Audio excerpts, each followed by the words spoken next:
ပါခင်ဗျာလိုက်စာ TV ရဲ့မြန်မာဘာသာဖြင့်သတင်းတင်ဆက်မှုအစီအစဉ်မှပြန်လည်ကြိုဆိုလိုက်ပါတယ်ခင်ဗျာကျွန်တော်ကလက်ထော်စင်ဆာပါတိုက်ပွဲဖြစ်ပွားခြင်းမရှိတဲ့ဝါရစုကျေးရွာကိုစစ်ကောင်စီကဘုံကျဲထက်ခဲ့တဲ့အကြောင်းပြည်သူတအူးတေဆုံး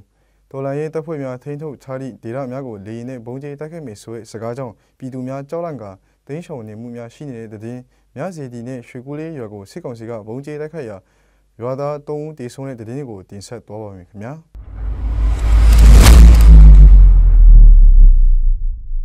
မင်းချနာတနိုင်းလီဒိုလမ်းမပေါ်ရှိဝါရဇုကျေးရွာကိုဖေဖော်ဝါရီ18ရက်နေ့ညနေ3နာရီအချိန်တွင်စစ်ကောင်စီကလေယာဉ်နဲ့ဘုံကျဲတိုက်ခိုက်တာကြောင့်အပြစ်မဲ့ပြည်သူတအူးတေဆုံးပြီးနေအိမ်တချို့ပျက်စီးသွားတယ်လို့ဒေသခံများကပြောပါတယ်။ဝါရဇုကျေးရွာတွင်ရွာနီးပတ်ဝန်းကျင်တပ်စခန်းချထားသည့်မင်းစင်တပ်ပြည်သူ့စစ်အဖွဲ့များကလူရင်းအများပြားဖြင့်စီရေးလှုပ်ရှားသွားလာမှုများကိုခက်ဆိတ်ဆိတ်တွေ့ရပါတယ်။ပြီးခဲ့တဲ့ဖေဖော်ဝါရီ14ရက်နေ့ညနေ4နာရီခွဲအချိန်တွင်မုံမုံမြို့နယ်စင်းခမ်းမှာလည်းစစ်ကောင်စီကဂျက်ဖိုက်တာနဲ့ဘုံကျဲခဲ့တာကြောင့်ပြည်သူ2ဦးတေဆုံးပြီး3ဦးထိခိုက်ဒဏ်ရာရခဲ့ပါတယ်။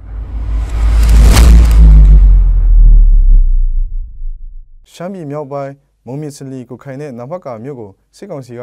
လေယာဉ်နဲ့ဘုံကျဲတိုက်ခိုက်မယ်ဆိုတဲ့သတင်းကြောင့်ဒေသခံပြည်သူများကြောက်လန့်ပြီးထွက်ပြေးတင်းရှောင်တာတွေရှိတယ်လို့သိရပါတယ်။ဒါ့အပြင်စစ်ကောင်စီကနဖတ်ကာပြည်သူဆေးရုံကိုလည်းဘုံကျဲမယ်ဆိုတဲ့သတင်းတွေထွက်နေတယ်လို့ဒေသခံများကပြောပါတယ်။ဒီသတင်းတွေနဲ့ပတ်သက်ပြီးပြည်သူတွေကဘာအကြံအစီနဲ့ဖြတ်နေတာကိုအတိမပြုနိုင်သေးပေမဲ့ပြည်သူတွေဟာ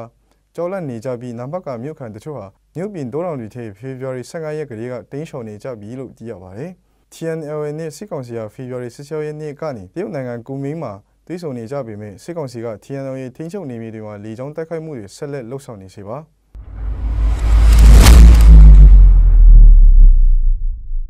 KIA အမတ်8တပ်မဟာမြစီတီရွာနဲ့ရွှေကူးလေးရွာကိုဖေဖော်ဝါရီ19ရက်နေ့ည8နာရီခွဲအချိန်တွင်စစ်ကောင်စီကဝိုင်းထွဲထောက်ပို့လေယာဉ်နဲ့ရွာသားများကိုပြစ်မှတ်ထားဘုံကျဲတိုက်ခိုက်တာကြောင့်ရွာသား3ဦးတေဆုံးပြီး9ဦးထိခိုက်ဒဏ်ရာရရှိထားတယ်လို့သိရပါတယ်။စစ်ကောင်စီကဝိုင်းထွဲထောက်ပို့လေယာဉ်နဲ့ရွှေကူးလေးရွာမှာတစ်ကြိမ်မြစီတီရွာမှာ3ကြိမ်ဘုံကျဲတိုက်ခိုက်ခဲ့တာပါ။ဘုံကျဲတိုက်ခိုက်မှုကြောင့်မြစီတီရွာသား3ဦးတေဆုံးပြီး2ဦးဒဏ်ရာရကရွှေကူးလေးရွာမှာထိခိုက်ဒဏ်ရာရရှိထားတယ်လို့ရွာသားများပြောကြားချက်အရသိရပါတယ်။စစ်ကောင်စီကလေကြောင်းနဲ့တော်လှန်ရေးတပ်ဖွဲ့များကိုတိုက်ခိုက်ရုံတာမကအပြစ်မဲ့ပြည်သူများနေထိုင်သည့်ကျေးရွာများကိုပါယခုနောက်ပိုင်းတွင်ပြစ်မှတ်ထားတိုက်ခိုက်မှုများဆက်တိုက်လှုပ်ဆောင်လာတာကိုတွေ့ရပါတယ်။ဒါကြောင့်ပြည်သူများအနေဖြင့်လေကြောင်းရန်အားတတိပြုရန်နှင့်လိုင်းနာလှုပ်ဆောင်ရမည့်အချက်များကိုလှုပ်ဆောင်ရန်တော်လှန်ရေးတပ်ဖွဲ့များကနှုံးဆော်ထားပါတယ်။